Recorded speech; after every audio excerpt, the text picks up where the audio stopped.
예수님. 예, 이제 셋째 여정 시작해 볼까요? 이제 셋째 여정도 여전히 우리는 이집트에서 있습니다. 성경 본문은 탈출기 2장 11절부터 25절까지인데요.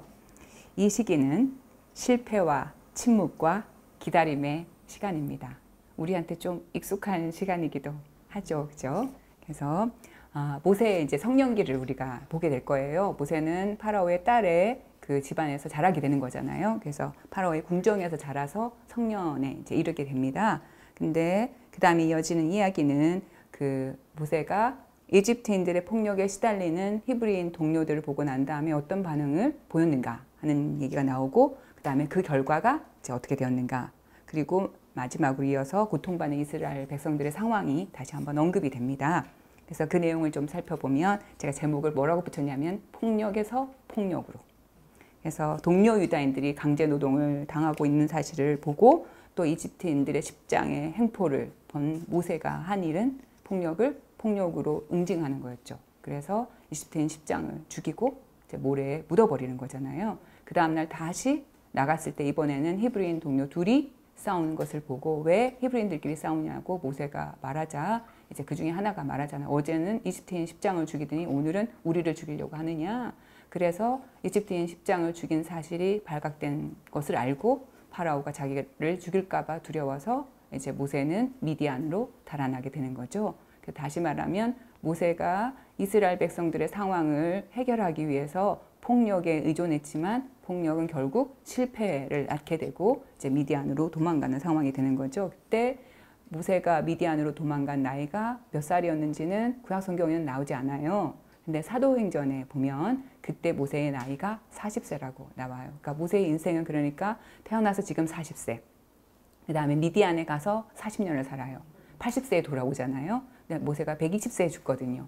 그러니까 3분의 1, 3분의 1, 3분의 1 이렇게 나눠지게 되는 거죠. 그래서 모세의 3분의 1은 이제 폭력을 폭력으로 해결하려고 하는 남성이 이제 어떻게 변화되는가를 이제 보게 될 거죠. 그죠? 그래서 미디안으로 이제 달아나게 되는데, 그럼 미디안에서의 삶은 어떠했나? 이제 모세가 그 이집트에서부터 미디안은 굉장히 멀어요. 시나이 반도를 지나서 이쪽 편에 있는 거라서 굉장히 먼 그 거리를 이제 달아났는데, 그래서 그 미디안의 한 우물가에 이제 모세가 앉아 있었을 때 그때 미디안 사제 르우엘의 딸 7이 물 길러러 왔다가 다른 남성 목동들에서 밀리잖아요. 그죠? 그때 도와주고, 그래서 그 도움 덕분에 르우엘의 집에 머물면서 그 집의 딸인 치포라하고 결혼을 하고 거기서 정착을 하게 되는 거잖아요. 근데 여기서는 장인의 이름이 르우엘로 나오지만 탈출기 3장에 가면 또 이트로라고 나와요. 서로 다른 이름이 이제 나타나게 되는 거죠. 그래서 모세가 에집트에서 그 달아나서 미디안까지 가는 그 여정 안에 하느님은 한 번도 언급되지 않습니다. 하느님의 이름이 안 나와요. 그냥 모세는 달아났다. 그래서 거기서 치포라랑 만나서 결혼했다. 뭐 이렇게 나온단 말이죠. 그러면 하느님은 모세의 삶에 현존하지 않으셨는가? 어떤 식으로 하느님은 모세의 삶에 현존하셨는가? 따져보면 사실은 한번 보세요. 모세가 에집트에서 그 먼 미디안까지 도망가는 동안에 한 번도 위험을 만나지 않은 거잖아요. 무사히 거기에 도착할 수 있었던 것만 해도 그건 광야를 거쳐서 가야 되는 길인데 거기에 무사히 도착할 수 있었다는 것은 하느님께서 도와주지 않으시면 불가능한 일이었죠.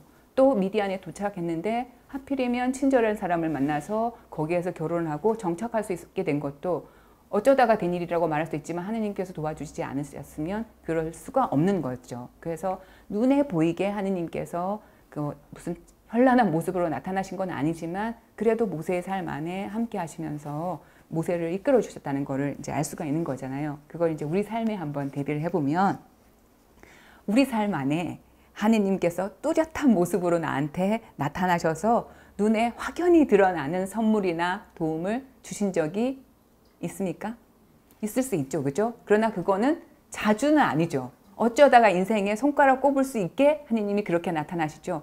그때는 그런 순간에서는 누가 나한테 아무 설명도 안 해줘도 아, 하느님이 해주셨구나. 금방 깨달을 수 있는 순간이 있는데 사실 그런 순간은 많지 않아요. 그죠? 대부분은 드러나지 않는 순간에 하느님께서 매 순간 도와주시고 보호해 주시고 보살펴 주시고 계시는 거죠. 사실 우리가 오늘 여기에 무사히 앉아서 이렇게 강의를 하고 들을 수 있는 것도 하느님께서 안 지켜주셨으면 제가 무슨 수로 여기 오겠어요. 그죠? 이렇게 일상 안에서 보이지 않고 드러나지 않지만 하느님은 여전히 우리와 함께 계시다는 것을 이제 알 수가 있는 거죠. 그래서 모세는 미디안에 아까 제가 말씀드린 것처럼 그 탈출기 7장 7절에 보면 모세가 미디안을 떠난 나이가 80세라고 나와요. 그러면 사도행전하고 이제 계산을 해보면 40년 동안 미디안에 머물렀다는 거죠. 자기 인생의 3분의 1을 머물렀어요. 긴 기간이죠.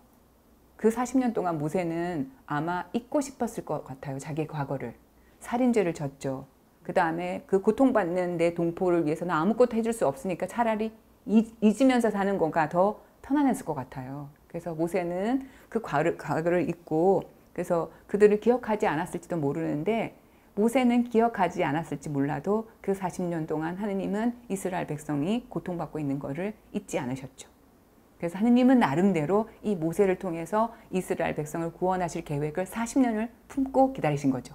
이제 그렇게 말할 수가 있는데 그래서 그 다음 바로 구절이 2장 23절에서 25절을 보면 이집트의 상황을 소개를 해주는 거예요. 모세는 이제 이집트의 상황을 잊어버리고 여기에 정착해서 살고 있는데 이집트의 상황은 오랜 세월이 지난 뒤에 이집트 임금이 죽었습니다. 그러니까 모세가 그 이집트 십대왕을 죽였다는 그 살인 사건을 기억하는 그 파라오는 죽은 거예요. 이스라엘 자손들은 여전히 고역에 짓눌려 탄식하며 부르짖었습니다. 고역에 짓눌려 도움을 청하는 그들의 소리가 하느님께 올라간 거죠. 그죠? 그래서 하느님은 그들을 기억하십니다. 성경 본문에 의하면 하느님께서는 그들의 신음소리를 들으시고 아브라함과 이삭과 야곱과 맺으신 당신의 계약을 기억하셨다. 이스라엘 자손들을 살펴보시고 그 처지를 알게 되셨다. 그들의 소리를 듣고 그들의 처지를 알게 되어서 하느님은 분명히 뭔가 응답하실 계획을 이제 하고 계신 거죠. 그래서 이스라엘 백성에게 그러면 이 40년, 모세가 미디안에 가서 살았던 그 40년은 그들에게는 어떤 기간이었는가? 단순히 하느님이 안 계시던 기간, 하느님의 부재 기간이었는가? 하느님이 침묵하신 때였는가? 그들이 당장 느끼기에는 그들의 삶의 변화가 없으니까 하느님이 아무것도 안 하신다고 느꼈을 수 있겠죠. 그죠? 우리도 그렇게 느끼잖아요. 고통 속에서 울부짖었는데 삶이 하나도 안 바뀌면 하느님 내 기도 안 들으신다. 하느님 나랑 지금 같이 안 계신다. 이렇게 얼마든지 느낄 수가 있겠잖아요. 그죠? 근데 그거를 우리가 하느님 편에서 한번 생각을 해보면 미디안에서 모세가 보낸 그 40년 동안 하느님은 무슨 일을 하셨을까? 하느님은 폭력으로 응답하는 방법밖에 몰랐던 모세에게 인간의 길이 아닌 하느님의 길, 이 상황을 해결하는 하느님의 방법을 배우게 하는 시간이었고 이 40년은 그 다음에 모세가 하느님의 구원의 도구가 될 수 있도록 모세의 내적인 힘을 키워주신 시간이었고 그래서 하느님의 구원 계획이 무르익는 시간이었던 거죠. 이 시간이 하느님이 아무것도 안 하신 것이 아니라 정말 그 계획이 이루어질 수 있게 하기 위해서 하느님은 나름대로 준비하셨던 기간인 거고 인간이 준비되는데 시간이 그만큼 필요했던 거죠. 그래서 내 삶 안에서 하느님이 안 계신 것 같고 내 기도를 안 들어주신 것 같을 때도 하느님이 아무것도 안 하시는 것이 아니라 가장 좋은 방법으로 그것을 해결하시기 위하여 지금 열심히 활동하고 계신 시간이라는 사실을 우리가 믿을 필요가 있는 거죠. 이제 그래서 이 셋째 여정 안에는 여기까지 이야기를 이제 거울을 3개로 제가 이제 준비를 해놨어요. 그래서 첫 번째 거울은 탈출기 2장 11절부터 15절. 여기에는 폭력으로 응징하는 모세의 모습이 이제 비쳐요. 그래서 그 모습을 바라보면서 우리 자신의 삶을 와봐서 혹시 나는 정의감 때문에 폭력을 행사한 적은 없는가? 그러니까 올바른 일을 하겠다는 뜻으로 남을 막 윽박지르거나 이건 언어 폭력인 거잖아요. 그죠? 그렇게 한 적은 없는가? 물리적인 폭력이나 언어적인 폭력이나 수동적인 공격을 행한 적이 있는가? 수동적인 공격이 뭔지 아시죠?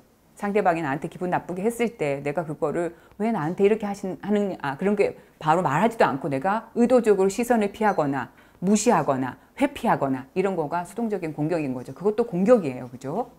나는 화 안 냈으니까 나 나쁜 짓 안 했어라고 말할지 모르지만 입으로 화는 안 냈지 모르지만 온몸으로 다 화낸 거잖아요. 이제 그것도 공격이죠. 이제 그런 걸 보면서 그런 폭력, 내가 행한 언어 폭력이든 수동적인 공격이든 이런 폭력이 상황을 개선하는 데 도움이 되었는가? 사실은 하나도 도움 안 됐죠. 그렇죠? 그래서 폭력의 고리를 끊을 수 있는 가장 좋은 방법이 뭘까? 상대방이 나한테 언어적인 폭력을 해왔단 말이에요. 그럼 내가 이거를 나도 폭력을 안 갖고 이 폭력의 고리를 끊기 위해서는 어떻게 해야 되는 걸까? 그걸 잘 생각해 볼 필요가 있는 거죠. 그래서 이 첫 번째 거울 앞에서는 폭력에 폭력으로 응답한 모세, 결국 실패로 돌아간 그 모세를 이렇게 비춰보면서 내 삶에서 내가 경험하게 된, 내가 당한 폭력도 있을 수 있고 내가 행한 폭력도 있을 수 있잖아요. 이제 이런 것들의 폭력의 고리를 끊으려면 어떻게 응답하는 거가 좋을까를 한번 하나님 앞에서 이렇게 기도를 하면서 성령의 지혜를 청해 보면 아, 다음에는 이렇게 하는 게 좋겠구나 하는 그런 지혜를 얻을 수 있을 것 같아요. 그래서 그런 거를 한번 생각해 보는 거가 첫 번째 거울 앞에서 해야 할 일이고요. 이제 두 번째 거울은 이제 미디안에 간 40년. 그러니까 이스라엘 백성 편에서 보면 하느님이 아무런 응답을 안 하신 것처럼 보여지는 그 40년. 그 40년 앞에서 이제 우리 자신을 한번 살펴보는 거예요. 그래서 실패와 불신 가운데 미래에 대한 아무런 계획도 없이 미디안으로 도망간 모세의 40년. 그 40년을 비춰보면서 과연 모세는 어떤 마음으로 이 시기를 보냈을까? 그 다음에 이 시간을 버틸 수 있게 그 힘을 준 것은 무엇이었을까? 모세는 어떤 힘으로 이 시간을 버틸 수가 있었을까? 그러니까 자기 그 원뿌리에서 완전히 떨어져 나가서 사는 삶이잖아요. 그죠? 이 삶 속에서 모세는 어디에서 힘을 얻어서 살 수가 있었을까? 이제 이런 것들을 우리가 한번 생각해 보면서 내가 내 삶을 이렇게 비춰보면 내가 지금 모세의 40년이랑 비슷하다. 40년은 긴 시간이잖아요. 40년 초입에 내가 있을 수도 있고 그 40년의 중간에 있을 수도 있고 그 40년의 마지막 부분에 내가 있을 수도 있고 또는 40년은 지나왔을 수도 있는 거잖아요. 그래서 내 생애가 이렇게 바라보면서 아, 모세가 이럴 때 내 삶은 이런데 이런 것들을 한번 이렇게 살펴보는 것도 도움이 되실 거라는 생각이 들어요. 그 다음에 세 번째 거울은 이제 모세는 이스라엘 백성들을 잊고 있을지 모르지만 이스라엘 백성들은 여전히 고통 속에서 하느님께 울부짖었고 하느님은 그것을 기억하시고 아셨다는 그 부분이에요. 이제 그거를 보면서 모세는 잊었다 하더라도 하느님께서는 이스라엘 백성의 고통을 잊지 않으셨는데 그러나 어쨌든 이 시기는 침묵과 부재만이 느껴지는 시기죠. 그러니까 하느님의 계획이 무르익는다고 하더라도 우리가 피부로 느끼는 거는 하느님이 아무것도 안 하시는 것처럼 느껴지니까. 그래서 근데 요한복음 5장 17절에 보면 예수님께서 뭐라고 말씀하셨냐면요. 내 아버지께서 여태 일하고 계시니 나도 일하는 것이다. 하느님은 사실은 절대로 멈추지 않으시는 거죠. 구원하기 위한 당신의 일을 계속 하고 계시다는 거. 그래서 우리가 내가 만약에 모세의 이 미디안 40년과 같은 처지에 있다면 하나도 믿기지 않아도 내가 하나도 피부로 느껴지지 않아도 지금 하느님이 나를 위하여 분명히 무엇인가를 하고 계신다는 사실을 내가 굳게 믿는 거가 굉장히 중요해요. 그런 믿음이 있을 때 나는 그 40년을 지나갈 수가 있는데 믿음이 없으면 좌절하고 절망하고 그러면 더 나쁜 길로 얼마든지 갈 수가 있는 거잖아요. 그죠? 그런 거가 필요하다는 거. 그래서 하느님이 안 계신 것처럼 느껴지던 때가 있었는가 내 삶 안에서 또 하느님은 그때 어떤 모습으로 나와 함께 계셨을까? 이미 40년을 지나오신 분들은 알잖아요. 내가 그때는 하느님이 나랑 안 계신다고 생각했는데 지나와서 보니 하느님이 이런 모습으로 나와 함께 계셨구나. 예를 들면 제가 정말 혼자라고 생각했던 그때 그래도 나에게 친절한 말을 해줬던 이웃사람 누구누구 그 다음에 본당 선배 누구누구 이런 사람들이 그래도 하느님이 그들을 통해서 나에게 용기와 힘을 주고 있었구나. 뭐 이런저런 사실을 발견할 수 있을 거잖아요. 그래서 그걸 한번 살펴보는 거가 이제 이 세 번째 여정에서 이제 해야 되는 일이고요. 이제 세 번째 여정에서 시간을 보내고 난 다음에 이제 네 번째 여정을 한번 가보도록 하겠습니다. 네 번째 여정에서는 이제 미디안의 장소가 이제 미디안이에요. 미디안에 있던 모세가 왜 이트로의 양떼를 끌고 하느님의 산으로 가잖아요. 이제 그 장면이에요. 이제 그 장면을 한번 볼 텐데 그래서 여기 탈출기 3장 1절부터 6절이고 이때 모세가 하느님으로부터 무슨 말을 듣게 되냐면 거룩한 땅이니까 신을 벗어라. 그래서 우리는 이 네 번째 여정에서는 도대체 신을 벗는다는 거가 우리 삶하고 무슨 상관이 있을까? 우리 삶에서 우리가 벗어야 할 신은 뭔가? 이런 것에 대해서 한번 이제 생각해 보도록 하겠습니다. 그래서 이 탈출기 3장 1절부터 4장 17절까지 굉장히 긴 이 본문은 우리가 뭐라고 부르냐면요. 모세의 소명사화라고 불러요. 그러니까 모세가 하느님의 부르심을 받아서 이제 이스라엘 백성들을 에집트에서 구해내게 되는 그 소명을 받는 그 장면이기 때문에 소명사화라고 부르는데 탈출기 안에는 모세의 사명사화가 두 번 나와요. 제가 방금 말씀드린 탈출기 3장 1절부터 4장 17절이 있고 그 다음에 탈출기 6장 2절부터 7절까지 또 소명사화가 나오는데 이거는 사제에게 소명사화예요. 두 번째는 짧은 요약본이죠. 그죠? 이제 두 가지 소명사화가 있고, 그래서 제가 소명사화라고 말씀드렸는데 소명사화는 일정한 양식이 있어요. 성경 안에서 부르심 받은 사람들의 이야기가 이런 틀을 가지고 이야기되는 거예요. 그러니까 어떤 틀을 가지고 있냐면 첫 번째는 하느님 또는 하느님의 천사가 나타나서 이 소명을 줄 사람한테 자기소개를 해요. 나는 누구다. 나는 너의 방패다. 아니면 나는 전능한 이이다. 아니면 나는 하느님의 천사다. 이런 식으로 자기소개를 합니다. 자기소개를 하고 난 다음에 그 사람에게 사명을 수여하죠. 너는 이스라엘 백성을 필리스티아인들의 손에서 구원해내어라. 라든가 이런 식으로 사명을 주죠. 그죠? 그러면 이 소명사회 안에 그 다음에 등장하는 게 뭐냐면 이의제기라는 거예요. 부르심을 받은 모든 사람은 하느님한테 이의제기를 합니다. 저는 입술이 더러운 사람입니다. 저는 나이가 어려서 말을 할 줄 모릅니다. 아니면 저는 가장 보잘것없는 자입니다. 딴 사람 찾으세요. 다 이런 얘기가 나오죠. 그죠? 이의제기를 합니다. 그러면 하느님께서 늘 하시는 말씀이 두려워하지 말라. 내가 너와 함께 있겠다. 하느님의 도움을 보증하는 그런 말씀을 하시죠. 그죠? 그 다음에 이제 그래도 믿지 않는 사람들에게는 보통 파견을 확인하는 표지를 주십니다. 어떤 표징을 주시죠. 그죠? 그러면 이제 소명을 받은 사람이 수락을 하고 이제 이렇게 하는 게 소명사화의 틀이에요. 그래서 모세의 부르심 이야기도 전형적으로 이런 틀을 따라서 이제 소개가 되는데요.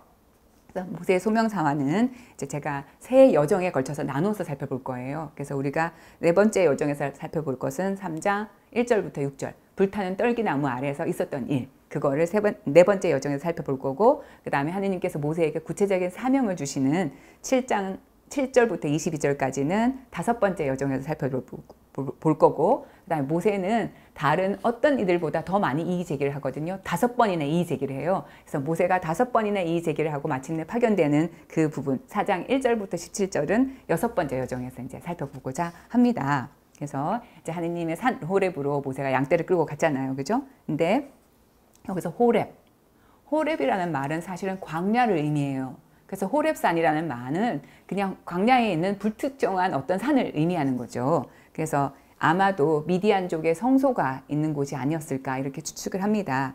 그래서 이 신명기와 신명기계 문헌에서는 호렙산을 시나이산을 뭐라고 표현하냐면 호렙산이라고 이제 표현을 하죠. 그죠?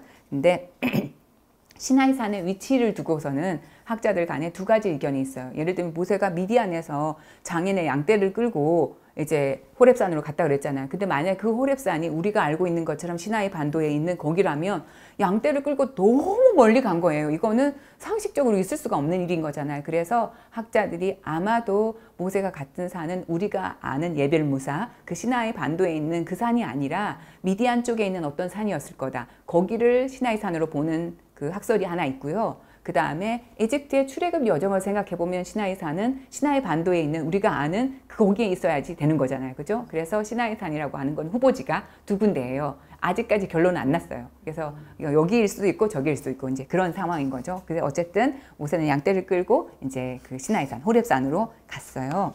이제 하느님께서 나타나셔서 자기 소개를 하십니다. 3장 1절부터 6절은 그러니까 하느님의 자기소개에 해당되는 거예요. 그래서 주님의 천사가 떨기나무 한가운데로부터 솟아오르는 불꽃 속에서 그에게 나타났다. 떨기가 불에 타는데도 그 떨기는 타서 없어지지 않았다. 너무 신기하니까 모세가 이제 다가가게 되는 거죠.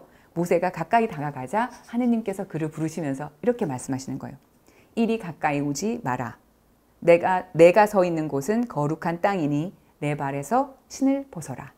그러면서 당신이 누구신지를 소개해요. 나는 내 아버지의 하느님, 곧 아브라함의 하느님, 이삭의 하느님, 야곱의 하느님이다. 모세는 하느님을 뵙기가 두려워 얼굴을 가렸다. 그래서 여기서 우리가 던질 수 있는 두 가지 질문이 있는데요. 왜 하느님께서는 신을 벗으라고 말씀하실까?